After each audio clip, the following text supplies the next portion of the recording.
저는 만민중앙교회 엄정희 권사 루시엘입니다.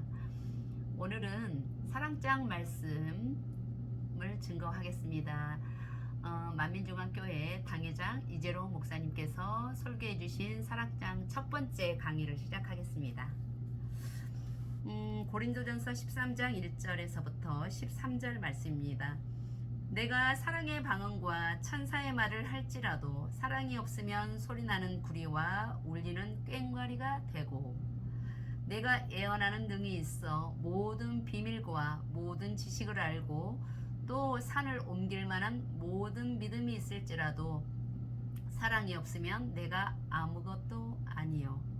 내가 내게 있는 모든 것으로 구제하고 또 내 몸을 불사르게 내어줄지라도 사랑이 없으면 내게 아무 유익이 없느니라.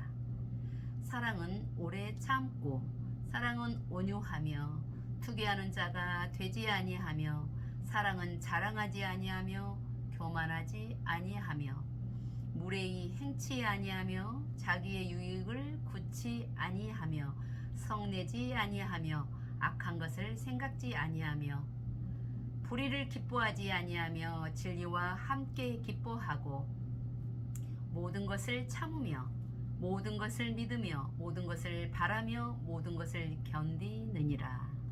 사랑은 언제까지든지 떨어지지 아니하나 예언도 패하고 방언도 그치고 지식도 패하리라. 13절 그런즉 믿음, 소망, 사랑 이 세 가지는 항상 있을 것인데 그 중에 제일은 사랑이라. 네, 오늘부터 사랑장 강의 말씀을 증거합니다. 부모들은 자녀가 부모의 말을 잘 들으면 기뻐합니다. 예를 들어 부모가 자녀에게 공부하라면 열심히 공부하고, 친구와 다투지 말라고 하면 다투지 않습니다. 바른 말씨와 몸가짐을 가지라면 그대로 순종합니다. 이런 자녀가 있다면 자녀를 바라보는 부모의 마음이 얼마나 흐뭇하겠는지요. 그런데 자녀가 부모의 말씀대로 순종하기는 하지만 정작 그 마음에 부모에 대한 사랑이 없다면 그 부모의 심정은 어떨까요? 어떻게 자녀가 부모를 사랑하지도 않는데 순종할 수 있는가 하고 생각할 수 있지만, 자녀의 성격에 본래 순종적이거나 부모에게 혼나는 것이 두려워 순종할 수도 있지요. 단지 의무감으로 순종하는 경우도 있을 수 있고요. 이처럼 사랑이 없는 순종은 부모를 기쁘게 할 수가 없으며, 또한 이를 온전한 순종이라고 할 수도 없을 것입니다. 아버지 하나님과 자녀인 여러분의 관계도 마찬가지입니다. 아버지 하나님께서 인간을 경작하시는 목적이 무엇입니까? 사랑을 주고받을 참 자녀를 얻으시는 것입니다. 그렇기 때문에 우리가 신앙생활을 하는 궁극적인 목적도 결국 마음 안에 참된 사랑을 이루는 것입니다. 그런데 우리가 하나님과 진정한 사랑을 나누려면 아버지 하나님께서 원하시는 사랑이 어떤 사랑인지를 잘 알아야 합니다. 사랑장의 말씀은 바로 이 사랑에 대해 밝히 알려주는 말씀이지요. 그리고 이 사랑장의 말씀은 이 마지막 때 성령의 도구로서 많은 영혼을 구원하기 원하는 분이라면 반드시 무장하고 양식 삼아야 할 말씀입니다. 성령의 도구가 되어 많은 영혼을 구원하기 위해서는 먼저 악이 없는 깨끗한 마음을 이루어야 합니다. 그러면서 우리 마음 안에는 반드시 영혼을 향한 뜨거운 사랑이 있어야 합니다. 사랑장 말씀은 우리 마음이 얼마나 선결되었으며 우리 영혼에 대한 사랑이 얼마나 임해 있는지를 점검하는 기준이 되는 말씀입니다. 따라서 이 말씀을 무장하여 온전히 행할 수 있는 분이라면 마음 안에 참 사랑이 임했다고 할 수 있습니다. 성령의 열매들도 이 사랑이 임하는 만큼 맺혀지게 되는 것입니다. 사랑, 희락, 화평, 오래 참음, 자비, 양성, 충성, 온유, 절제, 이 성령의 9가지 열매가 얼만큼 맺혔느냐에 따라서 믿음의 분량도 다르다는 것입니다. 이 시간에는 사랑장의 말씀들을 한 구절 한 구절 자세히 살펴보기에 앞서 사랑장의 전체적인 내용과 사랑장이 기록된 배경에 대해 살펴보도록 하겠습니다. 본문 말씀 고린도전서 13장 사랑장이라 부르는 것은 한 장 전체의 주제가 사랑이기 때문에 과연 사랑이 무엇이라고 생각하십니까? 사람들은 저마다 자기 생각에 따라 사랑을 정의합니다. 그리고 자신은 사랑하며 살아간다고 생각합니다. 그런데 안타까운 것은 사람들이 사랑한다면 행복해야 하는데 오히려 상처받고 아파하는 경우가 많다는 것입니다. 이로 인해 바로 진정한 사랑이 무엇인지 알지 못하거나 자신의 한계 속에서만 사랑하려 하기 때문입니다. 사랑장에는 이처럼 사람 편에서 생각하는 사랑이 아닌 아버지 하나님 편에서 말씀하시는 참된 사랑 이 대해 잘 나와 있습니다. 우리가 왜 사랑해야 하는지 사랑이란 무엇인지에 대해 자세하게 기록되어 있습니다. 그러므로 이 시간 우리 모두가 말씀을 통해 참된 사랑이란 어떤 것인지를 밝히 깨달으시고 듣는 모든 말씀들을 즉시 행하셔서 이제는 진정 주님을 사랑합니다 하고 고백할 수 있게 되시기 바랍니다. 먼저 고린도전서 13장의 말씀이 기록된 배경을 살펴보면 사랑이 왜 중요한 것인가를 더 잘 이해할 수 있습니다. 본문의 바로 앞장인 고린도전서 12장에는 여러 가지 성령의 은사들과 직분에 대해 말씀이 나오는데 고린도 교회에는 여러 가지 성령의 은사들이 나타나지요. 그런데 여러 은사 중 어느 은사가 더 높으냐 하는 등 성도들 사이에 분쟁이 일어났습니다.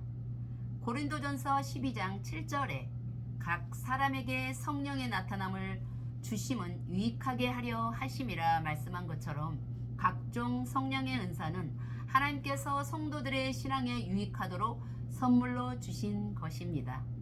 그런데 이 은사로 인해 오히려 교회에 여러 가지 문제가 일어나는 경우도 볼 수 있습니다. 예를 들어 병 고치는 은사나 예언의 은사를 받았다면 교회의 질서를 어지럽히는 사람들이 있습니다. 마치 세상에서 주술을 행하는 이들처럼 은사를 앞세워 스스로를 높이고 돈을 요구하는 등 자신의 유익을 구해나가는 것입니다. 사도 바울은 고린도 교회의 이러한 분쟁을 잠재우고자 은사는 여러 가지이나 성령은 같다 말하며 은사는 다양하지만 모든 은사는 오직 성령 하나님 한 분으로 말미암아 주어지는 것이므로 은사는 다 귀하고 동등됨을 설명합니다. 이를 설명한 후 사도 바울은 고린도전서 12장 31절에 너희는 더욱 큰 은사, 즉 여러 가지 성령의 은사들보다 더 큰 은사를 사모하라.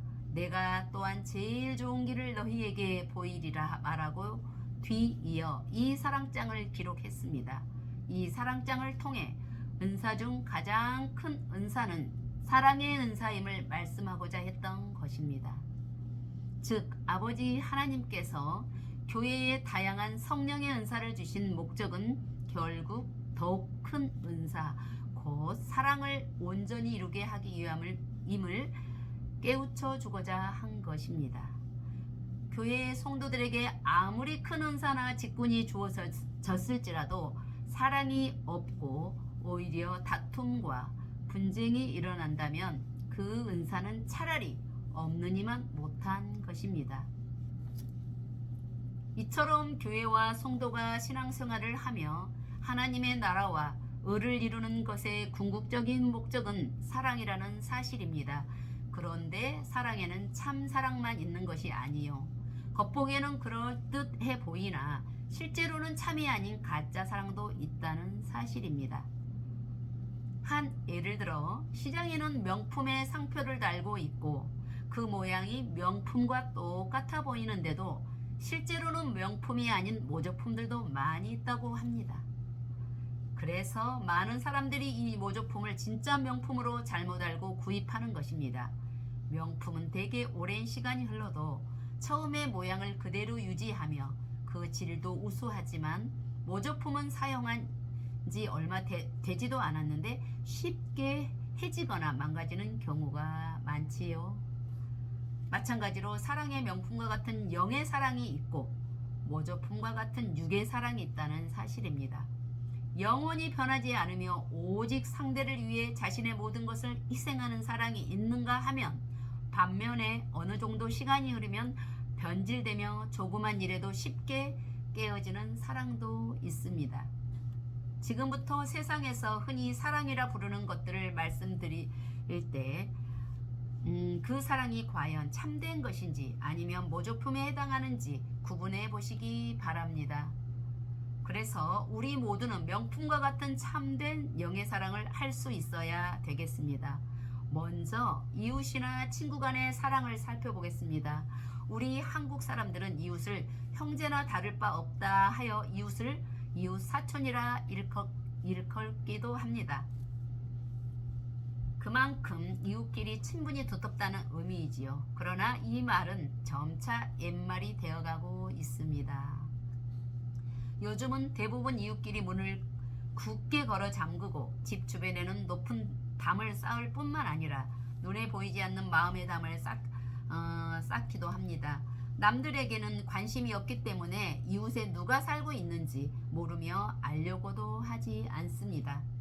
오직 나 자신과 내 가족만을 중요하게 여기는 것이지요. 또 이웃이 조금만 피해를 준다고 느끼면 앞뒤 줄 것 없이 배척하거나 맞서 싸우려 합니다. 요즘에는 이웃끼리 사소한 일로 서로를 고소하고 법정까지 송사하는 일들이 많다고 하지요. 친구의 사랑은 어떻습니까? 이 친구만은 끝까지 내 편이 되어줄 것만 같았는데 철석같이 믿었던 친구가 배신하고 떠남으로 큰 상처를 받는 사람들이 많습니다. 우리 성도님들의 경우 전에는 절친한 친구였는데 주님을 영접하고 빛 가운데 살고자 노력하니 이전처럼 함께 세상 것을 즐길 수 없으므로 여러분은 멀리하고 핍박하는 친구도 보셨을 것입니다. 어떤 사람들은 이모 저모 자신의 실리를 따져 친구를 사귀는 것이 지혜롭다고 생각하기도 하지요. 오늘날에도 이와 같이 순수한 사랑으로 이웃이나 친구를 위해 자신의 시간과 정성, 물질을 아낌없이 내어주는 경우가 극히 드물다는 사실입니다. 그렇다면 형제간의 사랑은 어떨까요? 이웃이나 친구와는 달리 한 핏줄을 타고 났으니 형제의 사랑은 그래도 낫지 않을까요? 물론 같은 부모에게 태어나 어릴 적부터 함께 자라난 형제도 아무래도 남보다는 더 각별한 사이입니다. 그래서 형제는 서로를 위해 희생하기도 하고 서로 돕기도 합니다. 그런데 어렸을 때는 우애가 무척 각별하다 해도 각자 결혼을 하고 가정을 꾸리면 아무래도 자신의 가정에 더 충실하게 되고 형제에게 비교적 소홀해지는 것이 보통입니다. 그렇다면 결혼하여 한 몸을 이룬 부부의 사랑은 어떨까요? 남녀가 연애할 때 보면 당신이 아니면 못 산다, 언제까지나 변함없이 당신을 사랑하겠다 하는 등 온갖 달콤한 말로 사랑을 고백하고 맹세합니다. 그런데 막상 결혼하고 나면 어떻습니까? 당신 때문에 내가 못 살겠다 말하기도 하고 속았다며 상대를 원망하기도 합니다. 남편은 음식이 조금만 입에 안 맞아도 아내를 타박하기도 하고 아내는 남편이 돈을 좀 적게 벌어오면 친구 누구네는 벌써 집을 산대, 좋은 차를 샀대 하며 남편을 쿡쿡 찌르기도 합니다. 요즘에 한 집에 살면서도 서로 말을 하지 않고 사는 부부들도 있다고 합니다. 또 우리나라 가정폭력에 대한 공식적인 통계를 보면 배우자에 대해 폭력을 행사한 경우가 전체 부부의 절반 가까이 이른다고 합니다. 세상에 둘도 없는 부부 사이로 살아가면서 얼마나 많은 부부들이 서로 가졌던 마음을 잊고 이처럼 서로를 미워하고 다투며 힘들게 살아갑니까? 요즘에는 신혼여행 갔다가 헤어져서 돌아오는 부부들도 비일비재하고 결혼 후 이혼에 이르는 시간도 점점 짧아지고 있다고 합니다. 뜨겁게 서로를 사랑함으로 결혼하지만 함께 살면서 서로의 안 좋은 모습까지 보게 되고 생각이나 취향도 다르므로 사사건건 부딪히면서 사랑이라 생각했던 것이 다 식어지고 마는 것입니다. 이는 결국 그 사랑이 자신의 유익을 구하는 육적인 사랑이었음을 보여주는 것이지요.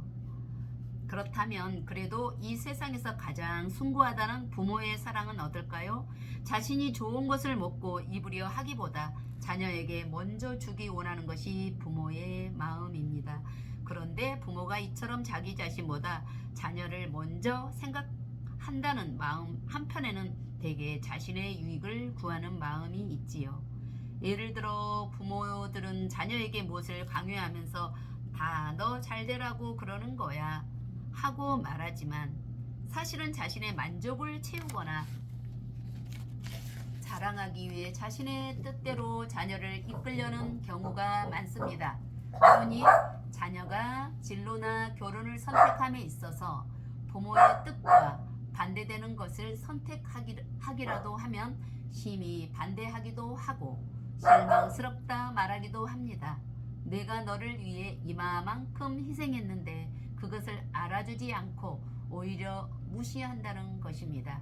이것은 결국 자녀를 위한 헌신과 희생이 대가를 바라는 조건적인 사랑이었음을 말해주는 것입니다. 또한 요즘에는 자녀보다 자신의 인생을 더 중요하게 여기므로 자녀를 버린다든가 이혼하는 부모들도 많습니다. 자신이 낳은 아이를 죽이는 끔찍한 일들도 있고요. 그런데 혹시 이 말씀들을 들으시고 그렇다면 이웃이나 친구, 가족 간의 사랑은 모두 헛되고 무익하니 사랑할 필요가 없다는 것인가 하고 오해할 분이 계신지요? 물론 그런 것이 아닙니다. 하나님을 참으로 믿는 하나님의 자녀들은 이웃이나 친구, 가족을 사랑합니다. 하나님께서 주신 10계명을 보면 하나님께 대한 계명 4가지 다음에 나오는 것이 바로 내 부모를 공경하라 계명입니다. 에베소서 5장 33절에는 각각 자기 아내 사랑하기를 자기같이 하고 아내도 그 남편을 경외하라 하셨지요. 마태복음 22장 39절에는 하나님을 사랑하는 것 다음으로 가장 큰 계명이 바로 내 이웃을 내 몸과 같이 사랑하라 하는 것이라 말씀하셨습니다. 그러므로 하나님의 자녀는 신앙생활을 한다고 해서 가족 등 주변 사람들에게 소홀한 것이 아니라 누구보다 참된 사랑을 베풀어야 합니다. 이 땅의 삶을 위해 당장 눈앞에 유익만을 주는 것이 아니라 영혼을 구원으로 이끌므로 영원한 생명을 주는 영적인 사랑을 해야 하는 것입니다. 이런 사랑에 대한 이야기를 하나 들려드리겠습니다. 열심히 신앙생활을 하는 한 여집사님이 있었는데 이분의 남편은 교회에 나가지도 않고 오히려 교회에 나가는 아내를 핍박했습니다. 무슨 일만 있으면 아내가 교회에 나가는 것을 트집 잡고 아내를 못 살게 굴었지요. 그러던 어느 날 아내는 새벽 기도에 나가기 시작했고 그 품속에 늘 남편의 신발을 안고 그 신발을 품에 품고 기도를 했습니다. 하나님, 오늘은 이렇게 신발만 교회에 왔습니다. 다음에는 이 신발 주인도 함께 나올 수 있도록 인도해 주세요 하고 눈물을 흘리며 매일 기도하기 시작했지요. 그런데 얼마간의 시간이 흐른 후 참으로 놀라운 일이 일어났습니다. 이 집사님의 남편이 함께 교회에 나가게 된 것이지요. 남편은 일찍이 출근을 하기 위해 신발을 신을 때마다 한겨울에도 신발의 온기가 느껴지는 것이 신기하여 이를 이상히 여기게 되었습니다. 그러다가 자신의 신발을 품에 꼭 안고 기도하러 가는 아내의 모습을 보게 되었습니다. 남편은 아내의 사랑과 정성에 감동받아 핍박하는 남편이 아니라 함께 신앙생활을 열심히 하는 남편으로 변화되었던 것입니다. 저도 신앙생활을 하면서 남편이 많은 또 핍박을 했었습니다. 그러나 저희 남편의 마음에 맞춰서 더 섬겨드리고 했더니 함께 신앙생활을 하면서 지금은 더욱더 함께 도와주고 이렇게 모든 것을 또 변화되어서 함께 천국을 향해 달려갈 수 있는 부부가 되었습니다. 이 세상에 어느 누가 자신을 욕하고 핍박하는 이를 위해 눈물을 흘리며 사랑으로 기도해 줄 수 있겠는지요. 또한 오직 자신만을 위해 살아가는 지금 같은 세상에 그 누가 예롭고 소외된 이웃을 위해 희생하며 때로는 멸시를 받으면서도 마음 중심으로 사랑을 전할 수 있겠습니까? 바로 우리 주님으로부터 참 사랑을 받고 배운 하나님의 자녀들이 할 수 있는 것이지요. 여러분 중에는 주님을 알기 전 육적인 사랑으로 인해 아픔을 느껴본 경험을 가진 분들이 있으실 것입니다. 그런데 여러분이 그 헛된 사랑에 아파하고 외로워할 때 위로해 주시고 친구가 되어 주신 분이 한 분 계십니다. 누구십니까? 바로 우리 주님 예수 그리스도이십니다. 이사야 53장 3절에 보면 그런 곧 예수님은 멸시를 받아서 사람에게 싫어진 바 되었으며 강고를 많이 겪었으며 질고를 아는 자라 마치 사람들에게 얼굴을 가리우고 보지 않음은 받는 자 같아서 멸시를 당하였고 우리도 그를 귀히 여기지 아니하였도다 했습니다. 우리 예수님은 아무 허물이 없으심에도 이처럼 사람들에게 외면당하고 멸시를 받으셨지요. 또 예수님은 많은 강고 곧 가난함과 고생스러움을 겪으셨습니다. 질고 곧 질병의 고통도 너무나 잘 아시지요. 그래서 그 누구보다도 우리 인생들의 마음을 잘 아시며 이해하신다는 사실입니다. 예수님은 이처럼 하늘 영광을 뒤로 하시고 친히 이 땅에 오셔서 인생들과 같이 고난의 길을 가심으로 우리의 참된 위로자요 친구가 되어 주셨습니다. 또한 우리를 대신하여 십자가에서 죽으시기까지 세상이 줄 수 없는 참된 사랑을 주셨지요. 우리 당회장님께서는 주님을 영접하기 전 7년 동안이나 온갖 질병으로 고통받으면서 질병과 가난과 아픔과 외로움이 무엇인지를 절절히 느껴볼 수가 있었습니다. 절절히 느껴볼 수가 있었습니다. 병석에 누워있다 보니 남은 것은 병든 몸과 눈덩이처럼 불어나는 빛, 세상의 멸시와 천대, 외로움과 절망감 뿐이었습니다. 그러나 참사랑을 주신 유일하신 분, 바로 우리 주님을 만나면서 모든 질병을 치료받았고 새 생명을 얻어 새로운 삶을 살게 되어서 만민중앙교회를 개척하게 되셨습니다. 모든 병을 깨끗이 치료받은 후에는 산더미 같은 빚을 안고 가장 낮은 바닥부터 시작하게 되었는데 이른 새벽부터 늦은 밤까지 노동벌이를 하며 산동네 단칸방에 5 식구가 살던 때도 있었습니다.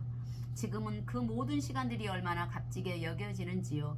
이러한 시간들이 있었기에 더욱 큰 주님을 사랑을 느낄 수 있었고 이제는 수많은 영혼들을 마음을 위로해주고 싸매줄 수 있는 주의 종이 될 수 있었습니다.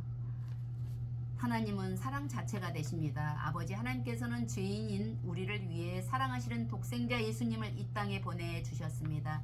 그리고 온갖 아름답고 값진 것들로 천국의 초소를 예비하시고 하루를 천년같이 우리를 기다리고 계십니다.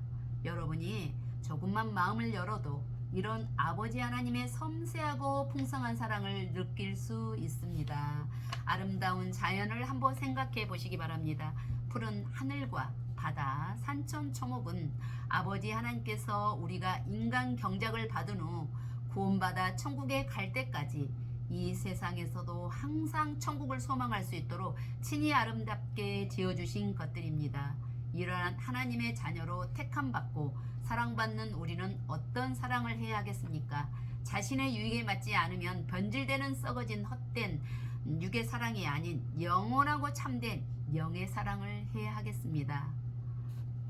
그러므로 우리 모두는 이 사랑장 말씀을 들으시면서 먼저는 참된 사랑이 무엇인지를 깨달으시고 그 사랑을 우리 마음에 반드시 이루어야 되겠습니다.